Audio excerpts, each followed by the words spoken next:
আমার আপন ছোট বোন চিৎকার করে বলছে আমি নাকি তাকে ধর্ষণ করতে চেয়েছি, আমি নাকি খারাপ আচরণ করেছি তার সাথে। তার প্রমাণ নাকি আমার মামনি, সে সময় মতো না গেলে নাকি আমি তার অনেক বড় ক্ষতি করে ফেলতাম। আমার আম্মু তা খুব সহজে বিশ্বাস করে নিল। কথাগুলো শুনে মনে হচ্ছিল আমি এখনো বেঁচে আছি। কেন যখনই কিছু বলতে যাব তার আগেই পায়ের জুতা খুলে আমাকে মারতে শুরু করে দিল আমার আম্মু। আমি অসহায়ের মতো দাঁড়িয়ে মার খাচ্ছি আর কান্না ভেজা চোখের ছোট বোনের দিকে তাকিয়ে আছি। নীলু ন্যাকা কান্না করতে করতে আম্মুর কাছে আমার নামে হাজারো মিথ্যে অপবাদ দিচ্ছে।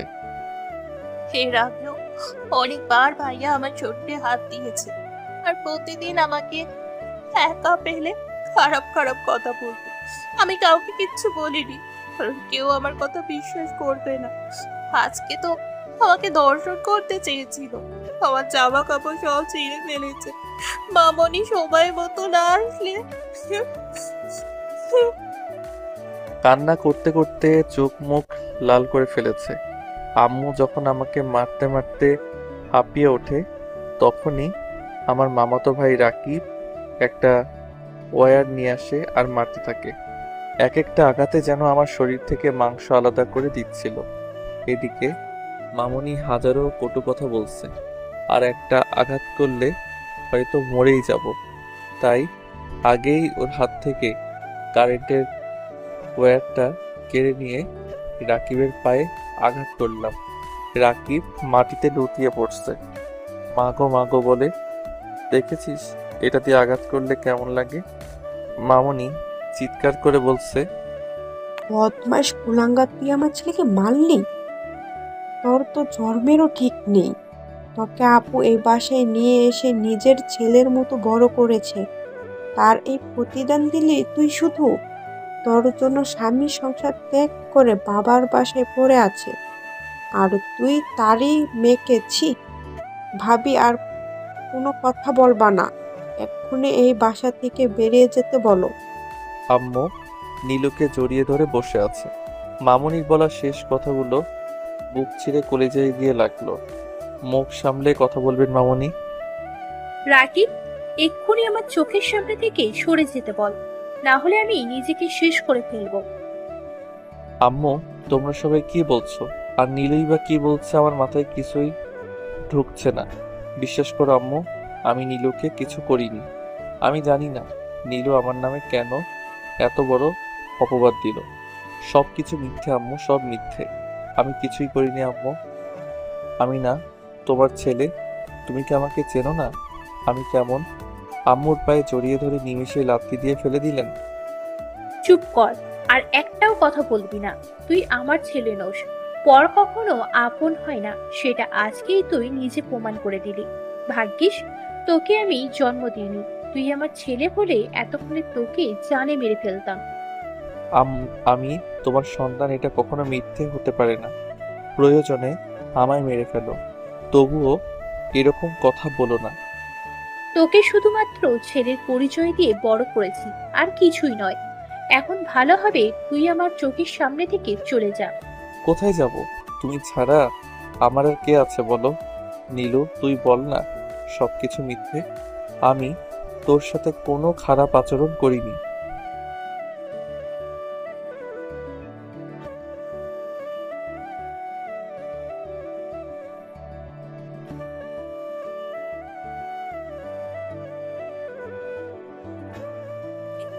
বাচ্চা, বের হয়ে যা, না হলে আমি তোকে যত পেটা করবো। যেই বোনটা আমায় নিজের থেকে বেশি ভালোবাসতো, সেই আজকে আমার নামে এত বড় একটা অপবাদ দিল। কেন এমন করছে সেটা তো আমি জানি না, তবে এর পেছনে কে আছে সেটা খুব ভালো করেই বুঝতে পারছি। রাকিব, দাঁড়িয়ে দাঁড়িয়ে কি দেখছিস? এক্ষুনি ঘাড় ধাক্কা মেরে বের করে দে কুকুরের বাচ্চাটাকে। আপনি আরেকবার আমাকে কুকুরের বাচ্চা বলবেন তো? হ্যাঁ, আমিও ভুলে যাব আপনি আমার মামনি। আপনার সাহস হয় কি করে আমার বাবাকে কুকুর বলার? ভালো করেছি, একবার নয় হাজার বার বলবি। তুই একটা কুকুরের বাচ্চা, তোর বাপ একটা কুকুর। বাপের জন্য দরদ এসেছে। এই, তুই বলতে পারবি তোর বাপকে? তুই কিভাবে জানবি? তোকে যেই মা জন্ম দিয়েছে সেও হয়তো জানে না। আম্মু নীলুর হাত ধরে রুমে নিয়ে গেলেন। যাওয়ার সময় বলে গেলেন, আমি যদি এই বাসা থেকে বের হয়ে না যাই তাহলে রুম থেকে 2টা লাশ বের হবে। ওদের যাওয়ার দিকে তাকিয়েছিলাম। রাকিব এসে শার্টের কলার ধরে বাসার বাহিরে নিয়ে গেল। চুপচাপ এখান থেকে চলে যাবি, আর নেক্সট টাইম তোকে এই এলাকায় দেখলে জানে মেরে ফেলবো। আজকেই মেরে ফেলতাম, শুধু ফুপির জন্য পারিনি। সকালে যখন নূরজাহান বেগম রান্না করছেন, ওনার ভাবি এসে বললেন নীলু ওড়না ফ্যানের সাথে পেঁচিয়ে আত্মহত্যার চেষ্টা করছে। শোনা মাত্র নূরজাহান বেগম দৌড়ে গিয়ে নীলুকে চেয়ার থেকে নামিয়ে গালে থাপ্পড় মেরে আত্মহত্যার কারণ জানতে চাইলে লক্ষ্য করে দেখলেন জামা কাপড় ছেঁড়া। কি করব আমি? আত্মহত্যা ছাড়া এই মুহূর্তে আমার আর কিচ্ছু করার নেই। তুমি ছেড়ে দাও আমাকে, আমি মরতে চাই। আমাকে মরতে দাও প্লিজ। কিন্তু কেন? তুই মরবি কেন? কি হয়েছে আমাকে বল। তোর এই অবস্থা কেন? কে করলো এইসব? চিৎকার চেঁচামেচি শুনে নীল তার রুম থেকে চোখ টলতে টলতে নীলুর রুমে আসলো। তোমাকে কি বলবো আমি? আমার ভাই আমাকে দর্শন করতে। দিলু ঠাস থাপ্পড় মেরে। তোর সাহস তো কম নয়। ফাজলামি করতে করতে সীমা ছাড়িয়ে গিয়েছিস। আপু, তুমি নীলুকে কেন মারছো? নীলু যা কিছু বলেছে সব সত্যি। আমি নিজের চোখে দেখেছি। সময় মতো আমি না গেলে কি যে হতো। থাক ওইসব কথা। তুমি তো আর তোমার ছেলের নামে এইসব বিশ্বাস করবে না, তাহলে তোমাকে বলে কি হবে? চিৎকার চেঁচামেচি শুনে নীল তার রুম থেকে চোখ টলতে টলতে নীলুর রুমে আসলো। এসে দেখে নীলু কান্না করছে। আম্মু অগ্নি চোখে তার দিকে তাকিয়ে আছে। আম্মু কি হয়েছে? নীলু তুই কাঁদছিস কেন? আম্মু কি হয়েছে? আর কিছু বলার আগেই নীলু আমার শার্টের কলার চেপে ধরলো। আম্মু, এই বদমাইশটা আমার সাথে খারাপ আচরণ করেছে। বাকিটা তো আপনারা জানেন। চোখের পানি মুছে হাঁটতে হাঁটতে নদীর তীরে এসে বসে আছি। কিছুক্ষণ আগের কথা ভেবে নীরব হয়ে শুধু কান্না করেই যাচ্ছি। একটা সামান্য মিথ্যে কথা আমার জীবনটা ধ্বংস করে দিল। নীলু কেন এমনটা করলো? কি ক্ষতি করেছি আমি? মামনি, সেও তো আমায় তার নিজের ছেলের থেকে বেশি ভালোবাসতো। তাহলে সে কিভাবে পারলো আমার উপর মিথ্যে বলতে?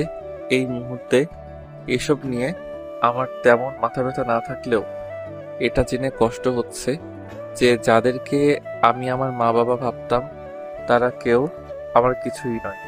এটা আমি মানতে পারছি না। এসব ভাবতে ভাবতে রাত হয়ে এলো। সারাদিন নদীর তীরে বসেছিলাম। বিকেল হয়ে এসেছে, বাসার দিকে হাঁটা শুরু করলাম। আমি জানি আমার আম্মু আমাকে অসম্ভব ভালোবাসেন। আমার আম্মুর জান আমি। পৃথিবীর সবকিছু একদিকে আর আমি একদিকে। ছোটবেলায় যখন বলতাম আম্মু আব্বু কোথায় থাকেন, বাসায় আসে না কেন আম্মু? বাবাই, তোমার আপু বিদেশে আছেন। সময় হলে এমনিতেই চলে আসবেন। আচ্ছা আম্মু। আব্বু কি তোমার সাথে কথা বলে? আব্বু দেখতে কেমন? নীল, বেশি বক বক করো না তো। চুপচাপ থাকতে পারো না? তোমার আব্বু যখন আসবে তখন দেখে নিও তোমার আব্বু দেখতে কেমন। দেখবো। 1 বছর পর হঠাৎ করে বলেছিলেন আমার আব্বু নাকি রোড অ্যাক্সিডেন্টে মারা গিয়েছেন। বাবার সম্পর্কে এতটুকু জানি, এর চেয়ে বেশি আমার জানা নেই। বাসার মেইন দরজা খোলা দেখে ডাইরেক্ট বাসায় ঢুকে আমার রুমে চলে গেলাম। ফ্রেশ হয়ে দরজা বন্ধ করে শুয়ে আছি। আমি বাসায় আছি, কেউ হয়তো জানে না। আমিও চাই না কেউ জানুক। সবাই ঘুমিয়ে গেলে আম্মুর কাছে যাব, বলবো আমি কিছুই করিনি, সবই মিথ্যে। আমি জানি আম্মু আমার কথা বিশ্বাস করবে। এতদিন নানা ভাই বাসায় ছিলেন না, ছোট খালার বাসায় ঘুরতে গিয়েছিলেন। খবর পেয়ে বাসায় আসলেন। রাত 10টায় বাসায় চেঁচামেচি শুরু হয়েছে। আমি আড়ালে দাঁড়িয়ে আছি, পরিস্থিতি বুঝে সবার সামনে যাব। ছেলে ছেলে বলে তো মাথায় তুলে রেখেছিলে অন্যের পাপের ফলকে মানুষ করতে, বিয়ে করতে মা করে দিলে। শেষ অবধি বিয়েটা হলো, কিন্তু কি হলো, 1 বছর যেতে না যেতেই নিজের সংসার নিজেই ভেঙে দিলে এই ছেলের জন্য। এখন সেই ছেলেই কিনা, আমার ভাবতেও মেজাজটা খারাপ হয়ে যাচ্ছে। কুত্তাটাকে এখন হাতের কাছে পেলে ওর জন্মের শিক্ষা দিয়ে দিতাম। আমি আগেও বলেছিলাম এত লাই দিও না। এখন দেখেছো এর পরিণাম কতটা ভয়াবহ। পর কখনো আপন হয় না। নানা ভাই আম্মুর উপরে রাগ ঝাড়ছে। বাদ দেন তো আব্বা, বড় আপু জানতো নাকি বড় হয়ে কুলাঙ্গারটা শেষ অবধি এরকম করবে? জানলে তো কখনো এত ত্যাগ দিত না। কত কিছুই না করলেন, কি দেননি তাকে। যখন যা চেয়েছে তার চেয়েও দ্বিগুণ পেয়েছে। থাক ওইসব কথা এখন তো। আর অপদার্থটা বাসায় নেই। আপু ওনার ভুল বুঝতে পেরেছে, তাই তো হাত ধাক্কা মেরে বের করে দিয়েছে। ওর কপাল ভালো আমার নাতনির কিছু হয়নি, না হলে খুব খারাপ কিছু হতে পারতো। আমাকে নিয়ে আলোচনা চলছে। নীলু নানা ভাইয়ের পাশে বসে আছে। মামুনি, রাকিব মাঝে মধ্যে নানা ভাইকে উস্কিয়ে দিচ্ছেন আমার বিরুদ্ধে। আম্মু চুপ করে সব শুনে যাচ্ছেন। এত কিছু শোনার পর 2টা বিষয় আমি খুব ভালো করে বুঝতে পারলাম। আমি ছাড়া এই বাসার সবাই জানে আমাকে ছোটবেলায় কুড়িয়ে এনেছিলেন আমার মা। আমি কষ্ট পাবো বলে হয়তো কখনো জানতে দেওয়া হয়নি আমাকে। এই বাসার কেউ চাইছে না আমি এখানে থাকি। আমাকে যত দ্রুত এখান থেকে চলে যেতে হবে। খুব ভালো করেই আমাকে অপরাধী সাজানো হয়েছে। এখানে 3 জন জড়িত, মামনি, নীলু, রাকিব।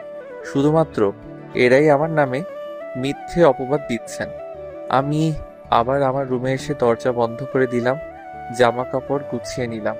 ফোন অফ ছিল, চার্জে লাগিয়ে অন করতেই স্ক্রিনে ভেসে উঠল, সরি নীল, আমি আর তোমার সাথে সম্পর্ক রাখতে পারবো না। আমাকে মাফ করে দিও। আর কোনোদিন আমার সাথে কন্ট্যাক্ট করার চেষ্টা করবে না। বাই। 4 বছরের রিলেশন ছোট একটা মেসেজে সব শেষ হয়ে যায় নাকি? কি জানি, মনে হয় ফান করছে আমার সাথে। আগেও অনেকবার এরকম করেছে। আমার অপরাধ জানতে পারি? দেখো নিশাত, আমি জানি তুমি আমার সাথে ফান করছো। বিশ্বাস করো, আমি এখন কোনো প্রকার ফান করার মুডে নেই। অনেক বড় একটা ঝামেলা হয়ে গিয়েছে। তুমি অনলাইনে আসলে কল দিও, আমি তোমায় সব ক্লিয়ার করে বলবো। এটা লিখে সেন্ড করে দিলাম। 5 মিনিটের মাথায় রিপ্লাই আসলো, আমি মোটেও ফান করছি না। আমি তোমার সাথে সম্পর্ক রাখতে পারবো না। So breakup. আমার অপরাধ কি সেটা জানতে পারি? কেন, তুমি জানো না তোমার অপরাধ কি? নাকি আমাকে বলতে হবে? ছি, লজ্জা শরম বলতে কিছু নেই। কিভাবে এত বড় জঘন্য একটা কাজ করতে পারলে তুমি? তোমার যদি এরকম কিছু খেয়াল ছিল তাহলে আমাকে বলতে, আমরা বিয়ে করে নিতাম। তাহলে তোমার সাথে রুমমেট করতাম। তুমি কিভাবে পারলে আপন বোনের সাথে এসব করতে? নিশাত, তুমিও শেষমেশ আমাকে ভুল বুঝলা। আমি তোমাকে ভুল বুঝিনি, যেটা সত্যি সেটা বললাম। তুমি আমার সাথে একবার দেখা করো, সব কিছু ক্লিয়ার হয়ে যাবে। বিশ্বাস করো, আমি কিছুই করিনি। এসব জানার পরেও তুমি কিভাবে ভাবলে তোমার সাথে আমি দেখা করব? তাছাড়া আমি আর তোমার মুখটাও দেখতে চাই না। তোমার নাম শুনলেই না কেমন যেন মনের ভেতরে ঘৃণা কাজ করে। আজ থেকে আমাদের সম্পর্ক এখানেই শেষ। সবাই তো ছেড়ে চলে গিয়েছে, তাহলে তুমি থাকবা কেন? তুমিও চলে যাও। বাই দ্য ওয়ে, দোয়া করি সবসময় ভালো থেকো। মেসেজটা সিন হওয়ার পরপরই হোয়াটসঅ্যাপে ব্লক দিল। নাম্বারটাও ব্লক লিস্টে রেখে দিল। বাসা থেকে যাওয়ার আগে আম্মুর সাথে দেখা করেছিলাম। উনি বলেছেন আমার মুখ না দেখাতে। আমার জন্য ওনার জীবনের অনেক কিছু হারিয়েছেন, এখন আর কোনো কিছুই হারাতে চান না।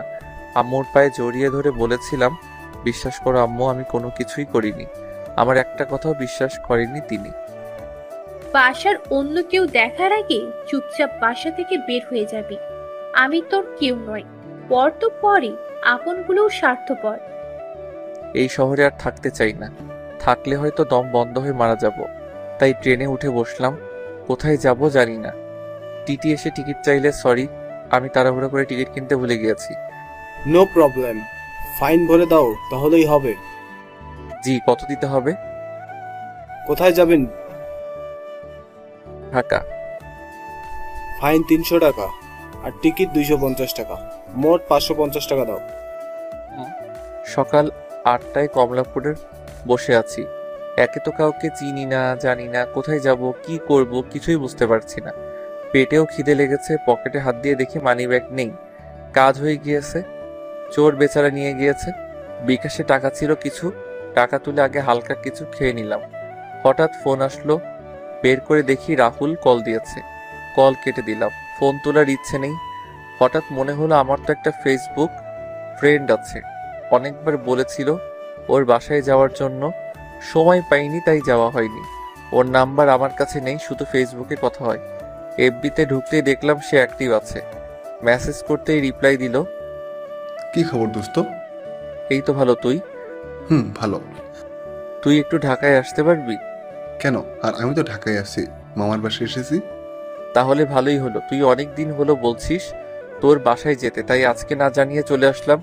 নিয়ে যাবি তো তোর বাসায়? কি বলছিস দোস্ত, তুই ফান করছিস না তো? আরে আজিব তো, এই দেখ সেলফি তুলে দিলাম, কমলাপুর আছি। থ্যাংক ইউ বন্ধু, তুই ওখানে থাক, আমি সাইনবোর্ডে আছি, এক্ষুনি আসছি।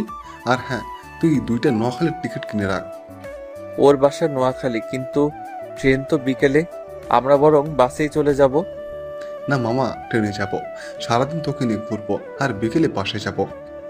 মামা, আমার ঘোরাঘুরি করার মুড নেই, তুই প্লিজ আমাকে নিয়ে তোর বাসায় চল, খুব ক্লান্ত লাগছে। আর কি বলছিস দোস্ত, আমার সাথে চল, মুড না থাকলে এমনি চলে আসবে। জোর করে নিয়ে গেল ওর মামার বাসায়।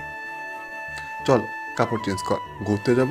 আর হ্যাঁ, ট্রেন কয়টায়? 7:40, কিন্তু এখন কোথায় যাবি? আরে মামা, আমি ঢাকা এসেছি গার্লফ্রেন্ডের সাথে দেখা করতে, দেখা না করে চলে যাব নাকি? ঠিক আছে তুই যা, আমি একটু ঘুমাই, আমার শরীর খারাপ, প্লিজ দোস্ত। ওকে, তোর ইচ্ছে, যা ফ্রেশ হয়ে আয়, কিছু খেয়ে নেবো দুজনে। আমি এখন খাবো না, তুই দেখা করে আয়, তারপর একসাথে খাবো, প্লিজ বোঝার চেষ্টা কর। রিফাত চলে গেলে Okay, bye. রুমে শুয়ে আছে, এপাশ ওপাশ করছে, কিন্তু কিছুতেই চোখে ঘুম আসছে না। বারবার কালকের কথাগুলো মনে পড়ে যাচ্ছে। উপরে থাকা ফ্যানের দিকে তাকিয়ে আছে, চোখ থেকে অনর্থ পানি ঝরছে। নিশা তো আমাকে বুঝলো, সেও সবার মতো মিথ্যেটাকে বিশ্বাস করে আমাকে দূরে ঠেলে দিল। না চাইতেও নিশাতের ফোনে মেসেজ দিলাম। আসার সময় নতুন সিম কিনেছি, মেসেজের উত্তর না পেয়ে কল দিলাম। একবার দুইবার রিং হবার পর, হ্যালো, কে বলছেন? নিশাত, আমি নীল। কেন ফোন দিয়েছো? কি বলবে তাড়াতাড়ি বলো। বিরক্ত হচ্ছ কেন? আচ্ছা 5 মিনিট কথা বলা যাবে? সরি, 5 মিনিট কেন? কোনো ধর্ষকের সাথে আমি 5 সেকেন্ডও কথা বলতে পারবো না, বাই। 4 বছরে এতটুকু চিনতে পারলে আমাকে, সবার মতো তুমিও আমাকে অবিশ্বাস করছো। অন্য কেউ বললে হয়তো বিশ্বাস করতাম না, কিন্তু তোমার ফ্যামিলি থেকে তোমার বোন নীলু নিজে ফোন দিয়ে আমাকে বলছে, সাথে এটাও বলছে তুমি এই পরিবারের কেউ নয়, তোমার বাড়ি নেই, ঘর নেই, মা বাবাও নেই, এমনকি তোমার নাকি জন্মের নেই। আর একটা কথা বললে, নীল কি জিনিস সেটা তুমি হাড়ে হাড়ে বুঝতে পারবে। তুমি কি জানো আমার বিষয়ে? নীলু বাচ্চা মেয়ে, তাই কি সব বলে দিয়েছে, তাই বলে তুমি এই কথাগুলো বলবা, সেটা আমি মেনে নিব না। রেগে আগুন হয়ে আছে। এত চ্যাট দেখাইও না, আমি ঠিকই বলেছি, তুমি বলতে পারবা তোমার বাবাকে? পারবে না। যাদের পরিচয়ে তুমি এত এগিয়ে এসেছো না, তারাও আজকে তোমার পেছনে নেই, কারণ তুমি একটা বিশ্বাসঘাতক ধর্ষক। ভালোই হয়েছে তোমার আসল চেহারাটা আমি আগে থেকেই জানতে পেরেছি, না হলে পরে আমার অনেক বড় ক্ষতি হতে পারতো। আমি যেই কাজটা করিনি, সবাই যেইভাবে আজকে আমার উপরে মিথ্যে অভিযোগ তুলে ধরলে না, সেটা একদিন মিথ্যে প্রমাণিত হবে। বিশেষ করে সেদিন তুমি আফসোস করবে, সেদিন ফিরে পেতে চাইবে আমাকে। ওই ওই চুপ, কি বলছিস এসব? রাগ তোর ফালতু কথা, এসব ফালতু কথা শোনার টাইম নাই। বিকেলে রিফাত আসলে ফ্রেশ হয়ে নোয়াখালীর উদ্দেশ্যে বেরিয়ে গেলাম। রাতেই পৌঁছে গেলাম নোয়াখালীর সোনাইমুড়িতে। ওদের বাসায় গেলাম, ওর বাবা মা জিজ্ঞেস করেছিলেন আমার পরিচয়। ও আমার ফ্রেন্ড, সিলেট থেকে ঘুরতে এসেছে, কিছুদিন থাকবে আমাদের বাসায়। ও তাহলে যা তোর রুমে নিয়ে যা, আর হ্যাঁ ফ্রেশ হয়ে আয়, আমি খাবার দিতেছি। রুমে এসে ফ্রেশ হয়ে খাবার খেয়ে ঘুমিয়ে আছি। এপাশ ওপাশ করছি, চোখে ঘুম নেই, বারবার আম্মুর কথা মনে পড়ছে। কিরে দোস্ত, তুই ঘুরতে আসলি, তাহলে সবসময় মন মরা হয়ে থাকিস কেন? তোর মুখে কি হাসি খুশি বলতে কিছু নেই? নিশ্চুপ হয়ে শুয়ে আছে। আচ্ছা নীল, সত্যি করে বল তো, তুই কি সত্যি ঘুরতে এসেছিস নাকি অন্য কিছু? প্লিজ বল আমায়, কি হয়েছে তোর? চিন্তিত হয়ে বলার মতো তেমন কিছুই নেই, না হলে অনেক কিছু আছে। আমার গল্পটা শুনলে হয়তো তুইও একটু পর আমাকে ধাক্কা মেরে বের করে দিবি বাসা থেকে। আরে কি বলছিস এসব? বল আমাকে, কি হয়েছে? বলবো, তার আগে আমাকে তুই এখানে থাকার জন্য একটা কাজ আর একটা বাসা বের করে দে। আরে কাজ করবি কেন? আর আমার বাসায় থাক না যত ইচ্ছে, তার আগে এটা বল কি হয়েছে তোর সাথে? সবকিছু শোনার পর আমার মনে হচ্ছে সব চক্রান্ত তোর মামনি। উনি সবকিছু নীলুকে দিয়ে করিয়েছেন। আমারও তাই মনে হয়, কিন্তু মামনি আমার সাথে এমনটা কেন করবে? কি জানি কেন করবে, সেটা তো আমিও জানি না। দোস্ত, ছোটবেলা থেকে এখন অবধি আম্মুকে ছেড়ে আমি কোথাও যাইনি। আমি ওনাকে অসম্ভব ভালোবাসি, খুব মিস করছি রে। তাহলে আন্টিকে ফোন দিয়ে কথা বল আর সবকিছু বুঝিয়ে বল। আমার মনে হয় আন্টি তোকে বুঝবে। কি বলবো আমি? নীলু কেন এমনটা করলো? আমি তো কিছুই জানি না। তাহলে কি বলবো আমি? আম্মু আমি কিছু করিনি, সব মিথ্যে, এটা বলবো? আরে এই কথা তো আগেও বলেছি, তখনও কেউ আমাকে বিশ্বাস করেনি, তাহলে এখন কেন করবে? আরে ভাই, মায়ের মন, ছেলে যতই অপরাধ করুক না কেন ক্ষমা করে দেয়। আমার বিশ্বাস আন্টি তোকে ক্ষমা করে দেবে। তোর জন্য যদি আন্টি এত কিছু ত্যাগ দিল, তাহলে তোকে ক্ষমা কেন করতে পারবে না? হ্যালো, কে? আম্মু, আমি নীল। ও, নীল ভাইয়া, কেমন আছো? ভালো আছো তুমি? নীলু, কেন এমনটা করলি? কি দোষ করেছিলাম আমি তোর কাছে? নীল কান্না জড়িত কণ্ঠে। দোষ তোর নয়, দোষ করেছে আমার আম্মু। তোর মতো একটা জারজ সন্তানকে তুলে এনে নিজের পরিচয়ে বড় করে তুলেছে। তোর জন্য আমি আবার বাবার ভালোবাসা পাইনি, শুধু তোর জন্য। তোর কি মনে হয় আমি কেন এমনটা করলাম? জানতে চাস কেন করেছি? নীলু, আমি না তোর ভাই? তাহলে তোর ভাইকে তুই জারজ বলছিস কিভাবে? আমি না তোর কলিজার ভাই ছিলাম? তাহলে হঠাৎ এমনটা কেন এরকম করলি? কি করে পারলি তোর ভাইকে মিথ্যা অপবাদ দিতে? কারণ জানতে চাইছিস? তাহলে শোন। প্রথমত, তোর জন্য ছোটবেলায় আমার আম্মু আব্বুর ডিভোর্স হয়ে গিয়েছে। দ্বিতীয়ত, আম্মু তোকে আমার থেকে বেশি তোকে ভালোবাসে। আমি কিছু চাইলে এত সহজে দিতে চাই না, আর তোর চাওয়া লাগে না, তার আগেই আম্মু তোকে সব দিয়ে দেয়। আমি তার আপন মেয়ে। কই, আমাকে তো এতদিনও মুখে তুলে খাওয়াইনি। আর তুই তো আমাদের রক্তের কেউ নয়, তোকে সব সময় মুখে তুলেই ভাত খাওয়ায়। সেই দিন আমার গাড়ি অ্যাক্সিডেন্ট হয়েছে, ভাগ্যিস আমি বেঁচে গিয়েছি। আমার কিছু হয়েছে কিনা তা দেখার আগে আম্মু আমাকে বকা শুরু করে দিল। আমি না বলে কোনো বাসা থেকে বের হয়েছি। পরের দিন তোর সামান্য হাত কেটেছি, পুরো বাসা মাথায় তুলে রেখেছিলাম। তোর কিছু হলে এত ভালোবাসা কোথায় থেকে বের হয় সেটা বুঝি না। আর আমার কিছু হলে হালকা রিয়্যাক্টও করে না। ঈদে শপিং করতে গেলে আমাকে 10,000 দিত, তোকে 50,000 দেয়। কি জাদুটাই না করেছিলি আমার আম্মুকে। প্রথম প্রথম তো আমি জানতাম তুই আমার আপন ভাই, তাই কিছু বলতাম না, সব হাসি মুখে সহ্য করে নিতাম। যখন শুনলাম তুই একটা জারজ সন্তান, তোকে আমার আম্মু ডাস্টবিন থেকে তুলে এনেছিল, আর সেই তোর কারণে আমার আব্বু আম্মুর ডিভোর্স হয়ে গিয়েছে। এখন নাকি আম্মু সব সম্পত্তি তোর নামে লিখে দেবে। যেখানে আমার পাওয়ার কথা 100%, সেখানে আমাকে মাত্র 20% দেবে। এটা আমি কিভাবে মেনে নিব বল? আমার আম্মু সব কিছুতেই তোর অধিকার, তাহলে আমি কে? এত কিছু জানার পর আমি চুপ থাকি কি করে বল? নীলু, কি বলছিস তুই এগুলো? আমার মাথায় কিছুই ঢুকছে না। তোর সম্পত্তি চাইতো? তুই শুধু আমাকে একবার বলে দেখতি, আমার সব কিছু তোকে দিয়ে দিতাম। তুই আমার মাকে আমার থেকে কেন কেড়ে নিলি? ওই, কে তোর মা? উনি শুধু আমার মা। আর তুই আমাকে কি দিবি? সবকিছু তো আমারই। হ্যাঁ, তোর সবই তোর। তুই প্লিজ আমার আম্মুকে আমার কাছে ফিরিয়ে দে। তুই শুধু বল আমি আমি কিছু করিনি। প্লিজ আম্মুকে একবার বল তার ছেলে ধর্ষক নয়।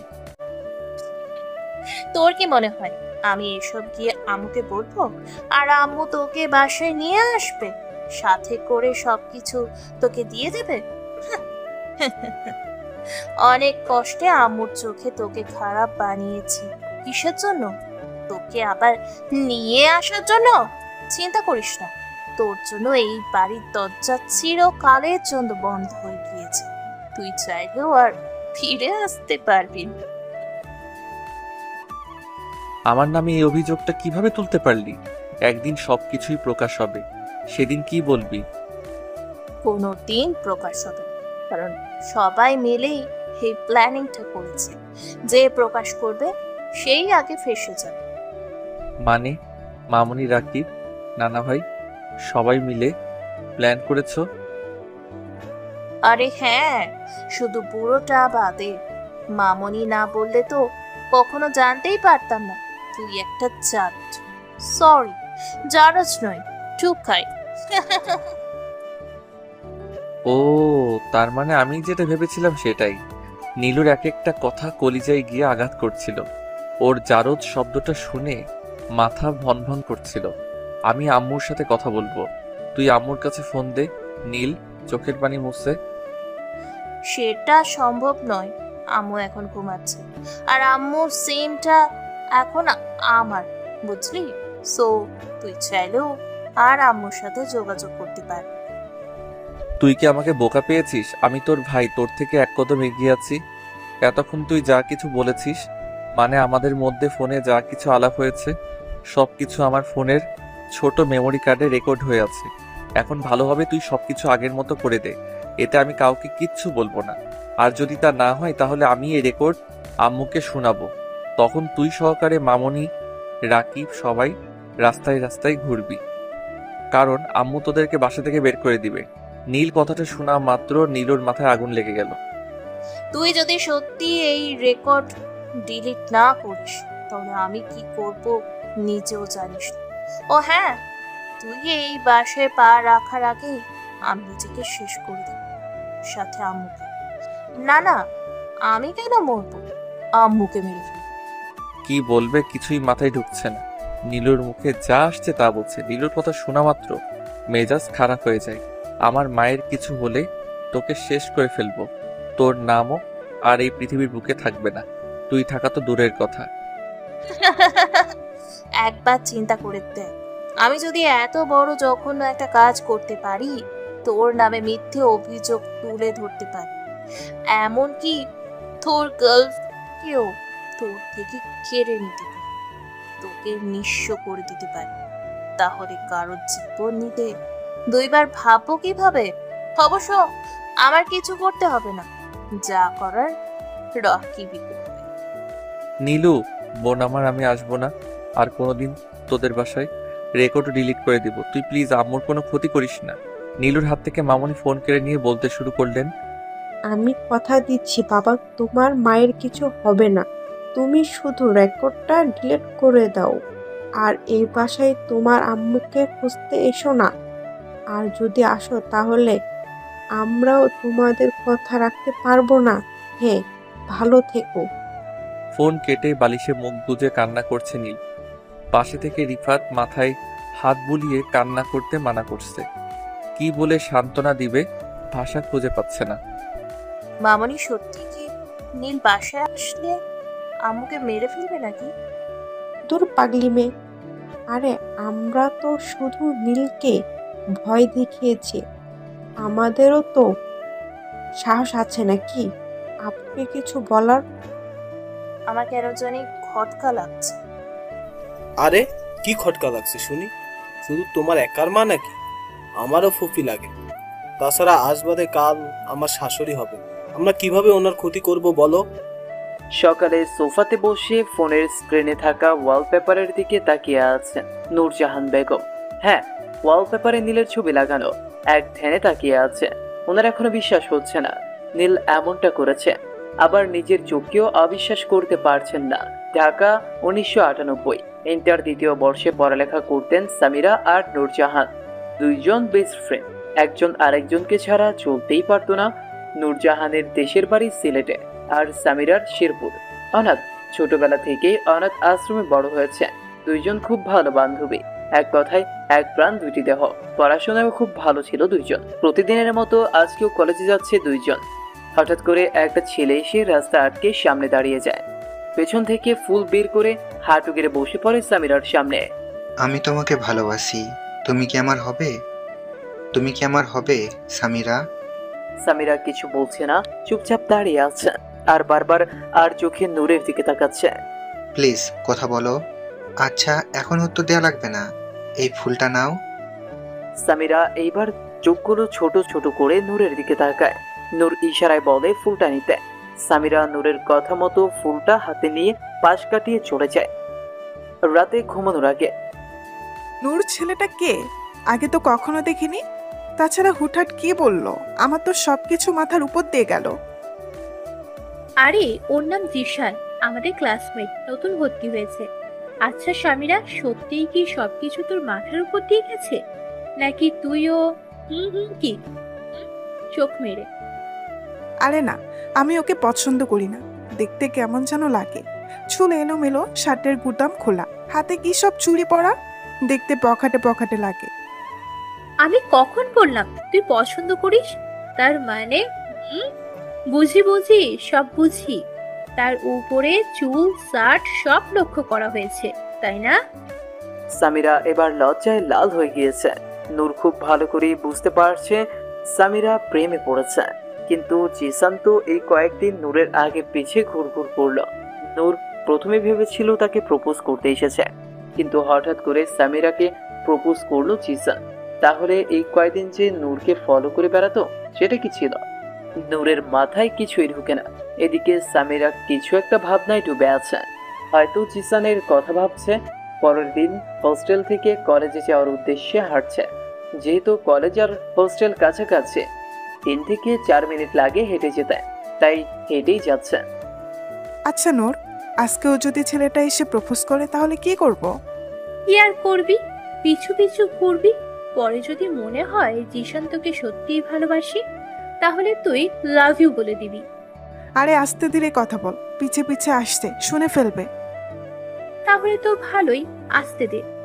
সামিরা, সামিরা, ওই শোনো সামিরা। পেছন থেকে ডেকে ডেকে সামনে আসলো। কি ভাবলে? আমি এখনো কিছু ভাবিনি। কেন ভাবনি কেন? তোমার কথা আমার মনেই ছিল না। সত্যিই তো, আপনার কথা আমার বান্ধবীর মনে ছিল। কালকে সারা রাত পড়তে পড়তে ক্লান্ত হয়ে ঘুমিয়ে পড়েছিল, তাই না সামিরা? সামিরাকে উদ্দেশ্য করে বলল। ও, তাহলে কি আমি উত্তরটা হ্যাঁ ভেবে নিব? না, আমি কি সেটা বলেছি? তাহলে না ভেবে নেই। সামিরা রাগের লুক নিয়ে জিসানের দিকে তাকিয়ে মুখ ভেঙচি কেটে পাশ কাটিয়ে চলে গেল। নূর সেখানেই দাঁড়িয়ে রইল। জিসান সামিরার চলে যাওয়ার দিকে তাকিয়ে রইল। সামিরা চিৎকার করে ডাক দিল। সামিরা পেছনে তাকাতেই আই লাভ ইউ খুশি পাকিয়ে আস্তে করে বলল, মেরে ফেলো, আমি তো তোমার প্রেমে সেই কবেই মরে গিয়েছি। ধ্যাত পাগল। সামিরা এটা বলে চলে গেল। কি হলো, তুমি দাঁড়িয়ে আছো কেন? যাও গিয়ে তোমার ফ্রেন্ডকে বোঝাও। আচ্ছা, তুমি এই কয়েকদিন আমার পিছনে ঘুরলা, এখন আবার আমার ফ্রেন্ডকে প্রপোজ করছো, কিছুই তো বুঝতে পারছি না। ও, আসলে সেদিন বইমেলায় তোমার সাথে সামিরাকে দেখেছিলাম। তারপর থেকে বেশ কিছুদিন সামিরাকে খুঁজেছি, কিন্তু কোথাও পাইনি। তারপর তোমার দেখা পেলাম। তোমার পেছনে ওই জন্য ঘুরেছি যাতে সামিরার দেখা পাই, আর অবশেষে তো কালকে দেখা পেয়েই গেলাম। প্লিজ আপু, তোমার ফ্রেন্ডকে বলো তাড়াতাড়ি হ্যাঁ বলে দিতে। আমার আবার অপেক্ষায় অ্যালার্জি আছে। ঠিক আছে, আমি দেখছি। ট্রিট লাগবে কিন্তু। চলো এখনই ট্রিট দেই।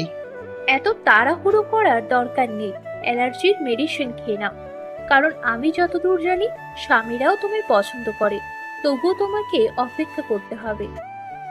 ঠিক আছে সুইট হার্ট, আমি অপেক্ষা করব। তোমার ফ্রেন্ডকে বলো উত্তরটা কিন্তু হ্যাঁ হওয়াই চাই। গাল টেনে। এই ফাজিল ছেলে, গালে হাত দিলি কেন? রাগ করো কেন শালিকা? নূর এবার না চাইতেও হেসে দিল। আচ্ছা, আমি এখন যাই, আমার জন্য স্বামীরা অপেক্ষা করছে। কি রে দোস্ত, আজকে টিউশন করে গেলি না? সামিরা রুমে বসে আছে। তখনই নূরজাহান বলে উঠল, না রে, রাফির আম্মু ফোন করে বললেন ওনারা কোথাও ঘুরতে যাচ্ছেন, 10-15 দিন পরে বাসায় ফিরবেন। এত খুশির খবর, এই কয়েকদিন জমিয়ে আড্ডা দেব, তা না তুই মুখ বাঁকা করে বসে আছিস।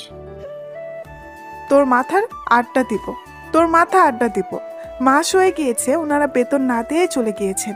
এদিকে আমার হাতের টাকাও শেষের দিকে, তার উপরে রুম ভাড়া, খাওয়ার বিল সব একসাথে এসেছে। নূর কিছুক্ষণ সামিরার দিকে ভ্রু কুঁচকে তাকিয়ে হঠাৎ কি যেন খুঁজতে লাগলো। তুই আবার কি খুঁজছিস? আমার লম্বা কলমটা কোথায় রেখেছি খুঁজে পাচ্ছি না, তুই দেখেছিস? আরে হ্যাঁ, ওটা তো বালিশের নিচে। নূর কলমটা বের করে সামিরার পায়ে আঘাত করলো আস্তে করে।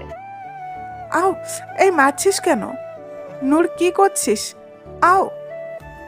তো কি করব বল, তোকে গত 3 বছর থেকে বলে আসছি, মনে আছে? আমার সবকিছুই তোর, আমার ব্যাগে সবসময় টাকা থাকে, তোর যখন যত টাকা লাগে নিয়ে নিবি। তাও যদি না পারিস একবার বলিস আমাকে। কিন্তু তুই তো নবাবের বেটি, তুই নিবি কেন? আর যদি কোনোদিনও এই বিষয় নিয়ে টেনশন করিস তাহলে মেরে ফেলবো। নূর রেগে আগুন হয়ে আছে। সরি। তোর কি মনে হয় রুম ভাড়া এইসব খাওয়ার টাকা এখনো বাকি আছে? আরে কালকে রাতেই আমি সব ক্লিয়ার করে দিয়েছি। নূরজাহান আর সামিরার পরিচয় যখন ক্লাস 10 থেকে, কিভাবে যেন দুইজনের মিল হয়ে যায়, অতঃপর একজন আরেকজনের বেস্ট ফ্রেন্ড। প্রথমে নূর জানতো না যে সামিরা অনাথ, ওর মা বাবা কেউ নেই। যখন জানতে পারলো তখন থেকে কেমন যেন একটা মায়া কাজ করতে লাগলো সামিরার ওপর। দুইজন এইচএসসি দেওয়ার পর সামিরার এত টাকা পয়সায় না থাকায় ভালো কলেজে ভর্তি হতে পারেনি। এদিকে নূরের বাবার টাকার বাহার, তবু রেজাল্ট ভালো থাকার পরেও সামিরার সাথে একই কলেজে ভর্তি হলো। নূর তার খালার বাসায় থেকে পড়াশোনা করত। যখন বুঝতে পারলো সামিরার চলতে কষ্ট হয় টাকা পয়সার জন্য, নূর তাকে ডাইরেক্ট টাকা দিয়ে ছোট করতে চায়নি। তাই কিছুদিন যেতে না যেতেই সামিরার নূরের সাথে রুম শেয়ার করে নিল। এতে করে সামিরার টাকার দরকার পড়লে নূর দিয়ে দিত আর বলতো পরে আমাকে ফিরিয়ে দিস। যদিও পরে টাকাগুলো সামিরা দিতে চাইলেও নূর তখন আর নিত না। এক কথায় বলতে গেলে ওরা যেন বান্ধবী নয়, আপন বোন। এতক্ষণ নূরজাহান বেগম ছেলের দিকে তাকিয়ে থাকতে থাকতে কখন যে অতীতে চলে গিয়েছিলেন বুঝতেই পারেননি। হুশ ফিরল নীলু ডাকে, আমু, তুমি এখনো ওই বদমাস কুলাঙ্গার ছেলেটার কথা ভাবছো?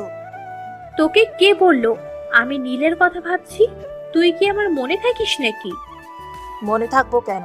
তোমার হাতে ওটা কি? নীলের ছবি মোবাইলে দেখে তো হারিয়ে গিয়েছিলে। আমি এতক্ষণ যাবো তোমাকে ডেকে যাচ্ছি, তুমি শুনছই না। পপি, তুমি এত কিছুর পরেও কিভাবে ওর ছবিগুলো মোবাইলে রাখতে পারো? নীলু, ছবি ডিলিট করে দে। নীলু ফোনটা নিয়ে সব পিক ডিলিট করে আবার মোবাইল নূরজাহান বেগমের হাতে ধরিয়ে দিল। যেখানে বাসার কারো সাহস নেই নূরজাহান বেগমের সামনে দাঁড়িয়ে কথা বলার, সেখানে আজকে সবাই মুখে মুখে কথা বলছে, শুধু চুপ করে আছেন নীলের অপকর্মের জন্য। বিকেলে ছাদে হাফ গেঞ্জি পরে বসে আছে নীল, আকাশ পানে তাকিয়ে আছে, হয়তো দিনের বেলায় চাঁদ দেখতে পাচ্ছে। পেছন থেকে রিফাতের মা ছাদে পড়ে থাকা কাপড়গুলো নিতে এসে দেখতে পেলেন নীল বসে আছে। হঠাৎ খেয়াল করলেন নীলের পেটে কালো দাগ। একটু কাছে গিয়ে দেখতেই চমকে উঠলেন। হে কি বাবা, তোমার পিঠে এগুলো কি? কে মেরেছে তোমায়? মানে ওটা কিছু নয়, আন্টিকে মারবে আমায়। নীল ভ্যাবাচেকা খেয়ে কি বলবে বুঝতে পারছিল না, সত্য কথাটাও বলা যাবে না। পুলিশ মেরেছে তোমায়? তুমি কি জেল থেকে এসেছো? পুলিশ ছাড়া এরকম মার কেউ মারতে পারবে না। তুমি কি করেছিলে যে পুলিশ তোমায় মারলো? আন্টি, আপনি ভুল বুঝতেছেন, পুলিশ আমায় কেন মারবে? অ্যাক্সিডেন্ট হয়েছিল তাই পিঠে কালো দাগ জমেছে। ঠিক আছে, আন্টি আর কিছু না বলে চুপচাপ চলে গেলেন। রিফাতের মা দৌড়ে রিফাতের রুমে গেলেন। এই তুই কাকে নিয়ে এসেছিস? সত্যি করে বল, কে এই নীল? ওর পরিচয় কি? কাকে নিয়ে আসবো? তোমাকে বলেছিলাম না, ও আমার ফ্রেন্ড সিলেট থেকে ঘুরতে এসেছে। আমাকে কি মনে করিস? হ্যাঁ, আমি কিছু বুঝি না। ঘুরতেই যদি আসবে তাহলে কই? আসার পর থেকে তো একবারও বাসা থেকে বের হলো না। আমি জানি ছেলেটা একটা গুন্ডা, আমি দেখেছি। ওর পিছনে পিঠে কালো আঘাত, পুলিশ মেরেছে ওকে। আমার মনে হয় জেল থেকে পালিয়ে এসেছে। আমরা কোনো ঝামেলায় পড়তে চাই না। তুই এখনই ওকে বাসা থেকে বের করে দে, না হলে আমি পুলিশ ডেকে ধরিয়ে দেব। আম্মু, তুমি নীলকে ভুল বুঝতেছ। আসলে হয়েছে, সবকিছু বললো তার মাকে, তাই বিপদে পড়ে এখানে এসেছে। কিছুদিন পর আবার চলে যাবে। তুই সত্যি বলছিস তো? বিশ্বাস না হলে তুমি নিজে নীলকে বাসা থেকে বের করে দাও।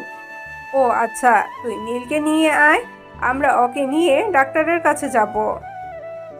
কি? নিচে আয়। কেন? আম্মু তোকে নিয়ে ডাক্তারের কাছে যাবে। আরে না, লাগবে না, অমনি ঠিক হয়ে যাবে। থাপ্পড় দেবো নাকি আসবি? তুই আমাকে বলিসনি কেন? আজকে 3-4টে দিন পার হয়ে গেল, আম্মু না দেখলে তো তুই কাউকে কিছুই বলতি না। আরে মামা, তেমন কিছু নয়। আচ্ছা ঠিক আছে, চলো। তুই এমন কেন? আচ্ছা বাদ দে ওসব, আমার জন্য একটা কাজ দেখ প্লিজ। বুঝলাম না, তুই কাজ করবি কেন?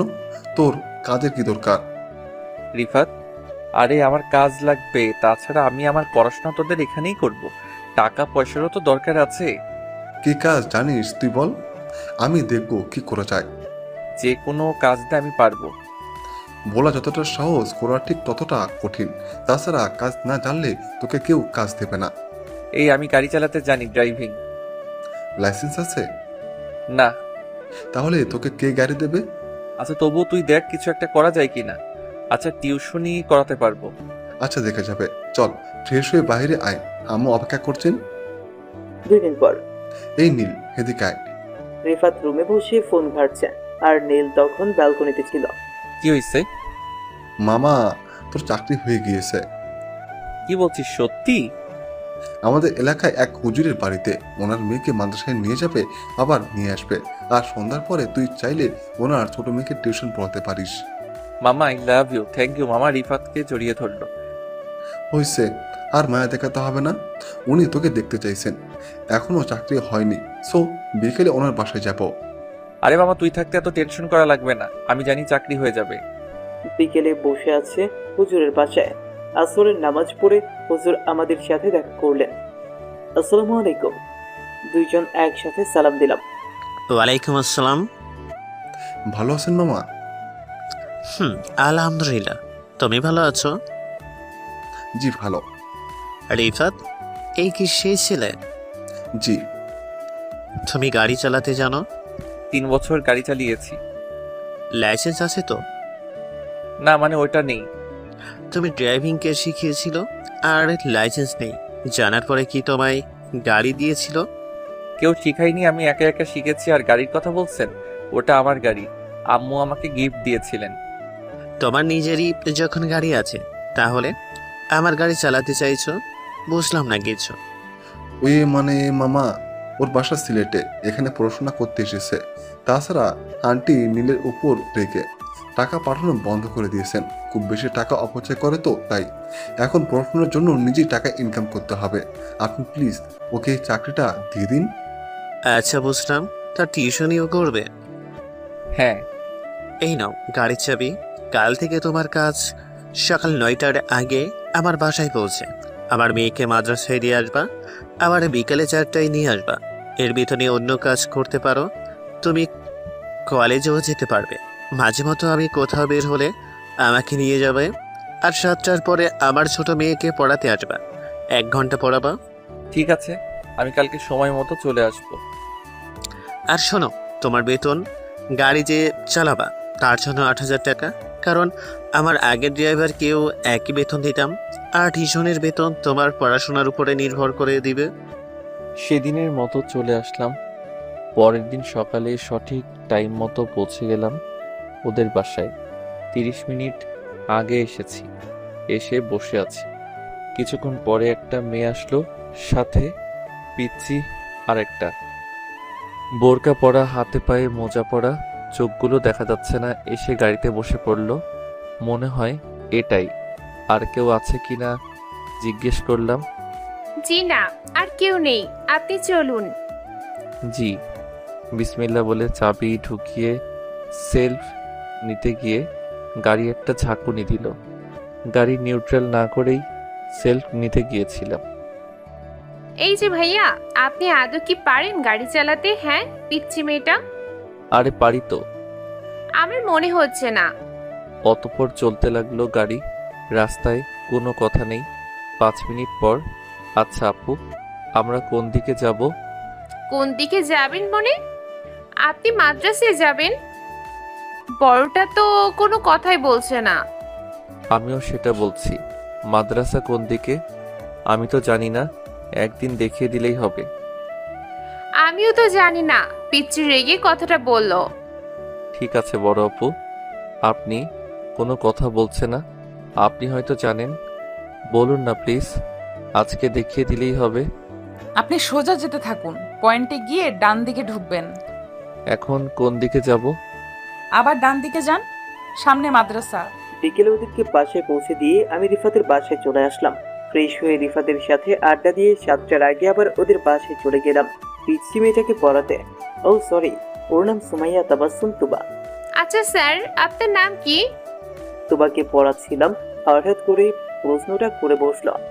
জি, আমার নাম নীল। শুধুই নীল, লাল নয়? মানে? মানে আপনার নাম শুধুই কি নীল? নীল আগে পিছে কিছু নেই? অব্র মাহমুদ নীল। খুব সুন্দর তো নামটা আপনার। আচ্ছা, আপনার ফ্যামিলিতে কে আছেন? তুমি এত প্রশ্ন না করে পড়ায় মন দাও, ভালো হবে। আপনি এমন কেন? চুপচাপ গাল ফুলে বসে থাকেন সব সময়। আরে কি বলছো এসব? আমি মোটেও এরকম নই। আচ্ছা তুমি তো ক্লাস 5-এ পড়ো, তোমার আপু কোন ক্লাসে পড়েন? আরে হ্যালো, আমার আপু পড়ে না, পড়ে টিচার। ও দেখলো তো বোঝা যায় না। ঠিক আছে তুমি পড়ো।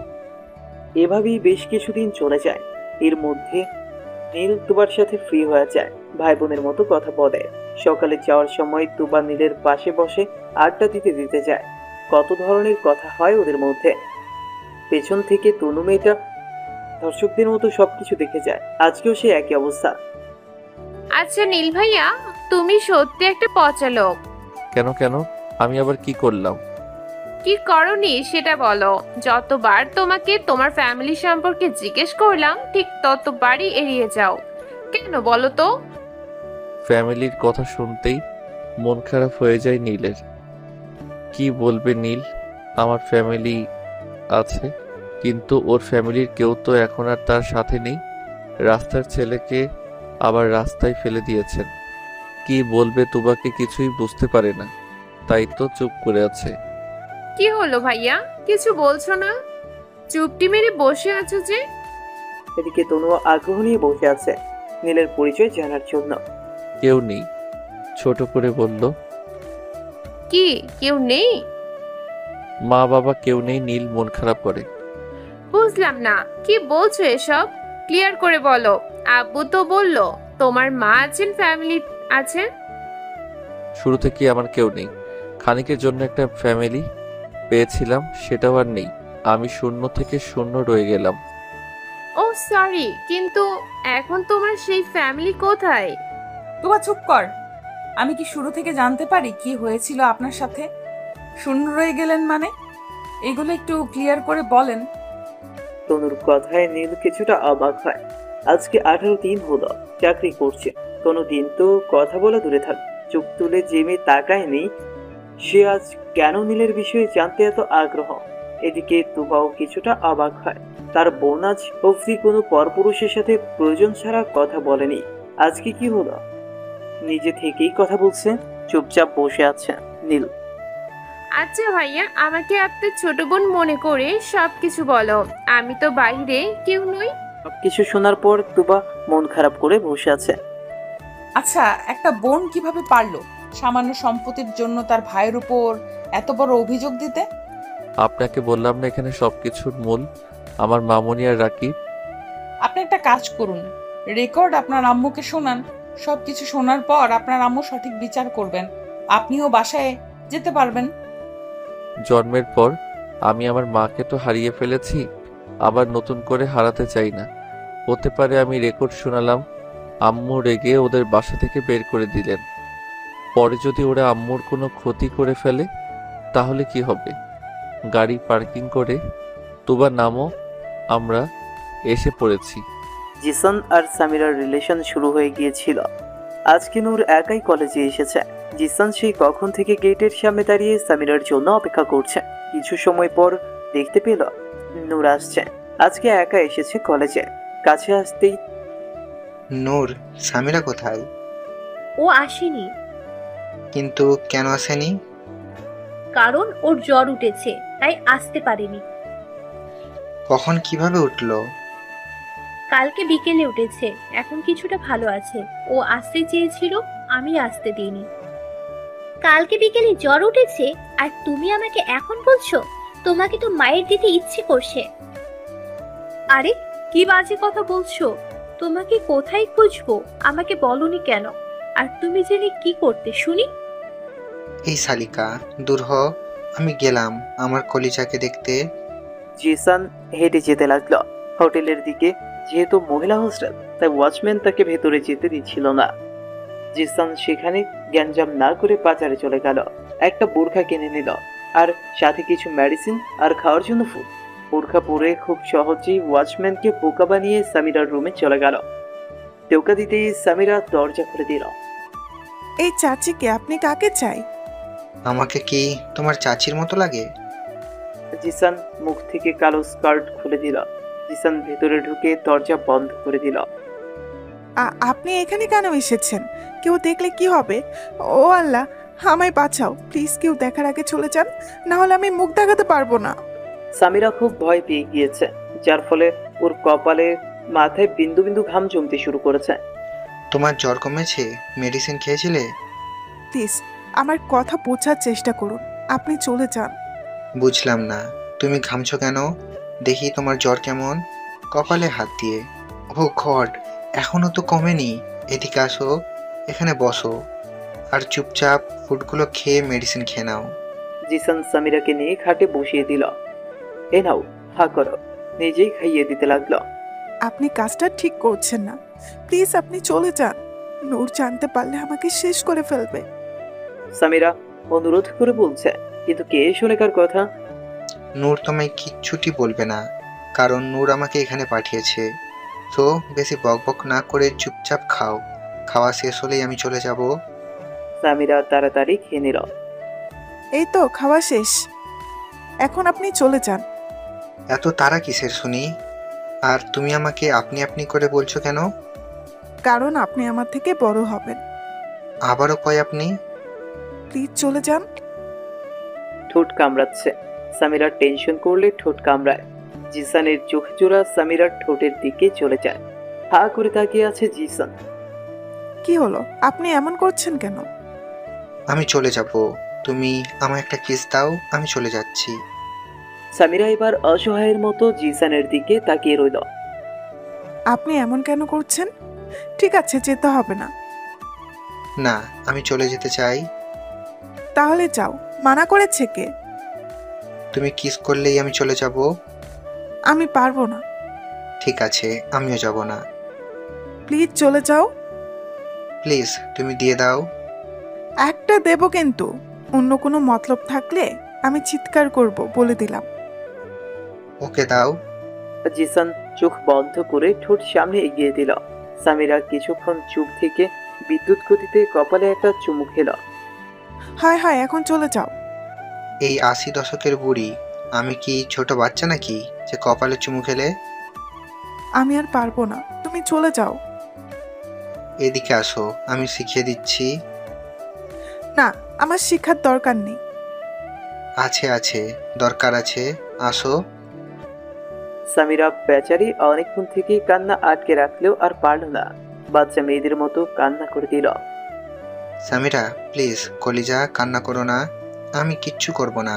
এই দেখো, আমি চলে যাচ্ছি, প্লিজ তুমি কান্না বন্ধ করো। কিছুতেই জিসান সামিরার কান্না বন্ধ করতে পারছে না। বিছানায় বসে বাচ্চা মেয়েদের মতো সমানভাবে কান্না করেই যাচ্ছে। জিসান এবার আর কোনো উপায় না পেয়ে সামিরার গোলাপি ঠোঁটগুলো নিচের ঠোঁট দিয়ে বন্ধ করে দিল। এতে করে অটোমেটিক সামিরার কান্না বন্ধ হয়ে গেল। 2 মিনিটের মাথায় জিসান সামিরাকে ছেড়ে দেয়। সামিরা ছাড়া পেয়ে আবার কান্না করে দিল। তুমি কান্না বন্ধ করবে নাকি আরেকবার করব? সাথে সাথে সামিরা চুপ হয়ে গেল। তাহলে আমি এখন যাই, কেমন? জিসান উঠতে যাবে, সামিরা হাত চেপে ধরল। থাকো না আরো কিছুক্ষণ। ওরে আমার সাহসী, একটু আগে তো মরা কান্না করছিলে, আর এখন বলছো থাকো না, কেউ দেখলে কি হবে? সামিরা হাতটা ছেড়ে দিল। ঠিক আছে, চলে যাও। না, তুমি যখন এত করে বলছো তাহলে একটু পরেই যাই। এখন বলছি চলে যেতে, সো চলে যাও।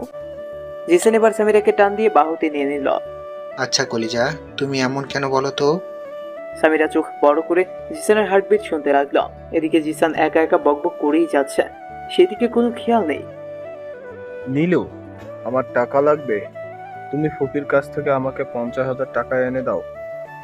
আরে এত টাকা দিয়ে তুমি কি করবা? জানু, বন্ধুদের সাথে কক্সবাজার যাব, টাকা লাগবে না। তাহলে তুমি চেয়ে নাও আমার কাছে, আমাকে কেন বলছো? জানু, কি বলছো এসব? আমি পারলে তোমাকে বলতাম নাকি? আমি নিজেই ফুপির কাছ থেকে নিয়ে নিতাম। ঠিক আছে, আমি দেখছি কি করা যায়। আম্মু, আমার কিছু টাকা লাগবে। ডয়ারে আছে, নিয়ে নে। ডয়ারে মাত্র 5,000 টাকা, এই টাকায় আমার হবে না। কত লাগবে শুনি? 50,000 লাগবে। এত অল্প টাকা দিয়ে কি করবি? চেকবুক নিয়ে আয়, 5 লাখ টাকা দিয়ে দিচ্ছি। বুঝলাম না, তুমি এমন করছো কেন? যা আছে সব তো আমারই, তাহলে 50,000 টাকা দিতে তুমি এমন করছো কেন? আমি তোকে আর 1 টাকাও দেব না। 5,000 নিলে নেই, তাহলে রেখে যা। আমাকে 50,000 দিতে তুমি প্যাচাল করছো? আর ওই টুকাই ছেলেটাকে চাইলে তো 5 লাখ দিয়ে দিতা, সেই দিনও তোমার কাছে 3 লক্ষ চাই। আর তুমি ওকে চেকবুকে সই করে দিয়ে বললা যত ইচ্ছা এমন বসিয়ে নিতে। আর আমি তোমার নিজের মেয়ে, আমাকে মাত্র 50,000 টাকা দিতে কৈফিয়ত চাইছো? কি হয়েছে নীলা, চিৎকার চেঁচামেচি করছো কেন? দেখো না ভাই, আমি কিছু টাকা চেয়েছি, আম্মু দিতে চাইছেন না। আর ওই বদমাইশটা যখন চাইতো কিছু না বলেই চুপচাপ দিয়ে দেওয়া হতো। অনেক হয়েছে, আর না, যা বলার বলেছিস। দ্বিতীয়বার নীলকে একটা গালি দিবি, তাহলে আমি ভুলে যাব তুই আমার মেয়ে। খারাপ কি বলেছে? ভালো বলেছে। তোর জারসটার জন্য এত দয়া লাগছে কেন? স্টপ, আর একটাও কথা বলবে না। তোমরা সবাই মিলে নীলকে গালিগালাজ করছো, কি করেছেটা কি? কেন আপু, তোমার মনে নেই কি করেছে? বেদক ছেলেটা আমাদের নীলুর ইজ্জত হাত দিতে চাচ্ছিল, আর তুমি তারও হয়ে কথা বলছো? কিসের কি বলছো? আমার নীল আমাকে কখনো মিথ্যে কথা বলেনি, কোনোদিনও না। আমি ভুল করেছি সেদিন নীলের কথা অবিশ্বাস করে। আমার নীল এত বড় খারাপ কাজ করতেই পারে না। আমার কেন জানি মনে হচ্ছে সবকিছু সাজানো নাটক ছিল। আপু, কোনো কিছুই নাটক ছিল না। আমি নিজের চোখে দেখেছি। আমাকে দেখে নীল পালিয়ে গিয়েছিল, পরে ঘুম থেকে উঠে এমন হাবভাব করলো যেন কিছুই জানে না। আমি এতটাও বোকা নই। আমি খেয়াল করেছি নীল বাসা থেকে যাওয়ার পর সবাই এমন ভাবে চলাফেরা করেছো যেন কিছুই হয়নি। যদি সত্যি নীল নীলার সাথে অসভ্যতামি করতো, তাহলে নীল চলে যাওয়ার পরে থেকে এতটা খুশি থাকতে পারতো না। কারণ তার সাথে যেটা হয়েছিল সেটা ডিপ্রেশনে চলে যেত, না হলে কয়েকদিন মন মরা হয়ে বসে থাকতো। একটা মেয়ের সাথে যখন এরকম একটা অঘটন ঘটে, তখন একটা মেয়ের কোন পরিস্থিতিতে দিন কাটায় সেটা আমি খুব ভালো করেই জানি। আর এদিকে আমার মেয়ে নীল চলে যাওয়ার পর দিন শপিং করতে গিয়ে সিনেমা দেখে, শপিং করে রাতে বাসা ফিরছে। এতে করে বোঝা যায় সবকিছু নাটক ছিল, সবকিছু সাজানো নাটক ছিল, শুধুমাত্র নীলকে বাসা থেকে বের করে দেওয়ার একটা ফাঁদ। আর এই নাটকে অভিনয়টা খুব ভালো করেই করেছিলে তোমরা, বিশেষ করে আমার ভাবি। তুমি তো ফাটিয়ে দিয়েছো, তোমার অভিনয়ের কোনো জবাব নেই।